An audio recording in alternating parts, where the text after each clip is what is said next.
Yaba mfowethu, uyabona uma wenza into kuzomela ukuthi uyimisele ngempela. Kuzomela ufunde ukuyimisela. Uyakha, uyafunda, uyi-artist, uyacula noma uya-actor, kuzomela uyimisele ngoba kunokufika isikhathi. Yabona nje thina sizinkunzi singaka thina udumo soluphethe ngezandla. Salusebenzele udumo. Umuko wasuka kwi-content yakho le abakwazi ngayo. Wathi okay njengoba ngumuntu ngeke ngenze into yodwa, ake ngenzwe kuyo. Abantu bagxeka kuze kushona ilanga bekugxeka abantu, yabo. So okuzokusiza yini na? Uzosizwa ukuthi ke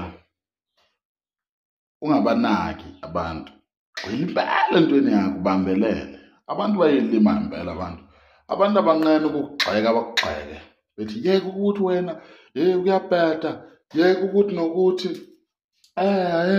akukufanelanga ukwazi, awukhoni. Ekugcineni leyo nto abathi yeke iyona ekuphakelayo. Iyona ekunikeza isinkwa, yabo.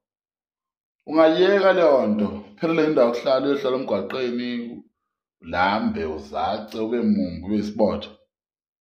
Bajika bakwenza inhlekisa, yabo. Kade ngiku-TikTok namhlanje. Ngahlangana nale nsizwa yayekuthiwa kuzala ukuthi uqabanga.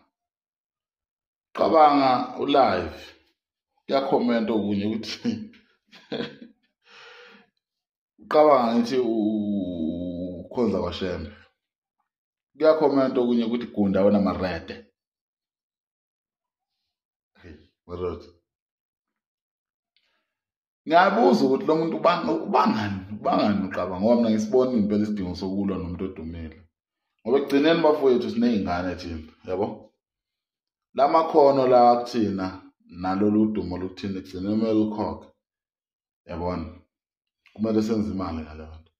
So yiyekeni ngempela le nto yokuthi eSouth Africa uma ubona umuntu ezama umdlela umona uzubonisa ukuthi ngempela unomona. No, ikho right le nto le, ubuthakathi. Yabona? Mina nje ngibona umthakathi uma ngenza into yami umuntu ebuye egxeka ngibonela umuntu oloya hayi. Ngibona umthakathi impela nje. Futhi ubuthakathi bakhona ofundiswa unyoko. Ingakho waze wafa eshintsha amadoda. Yeah. Yini nomona kanje nini?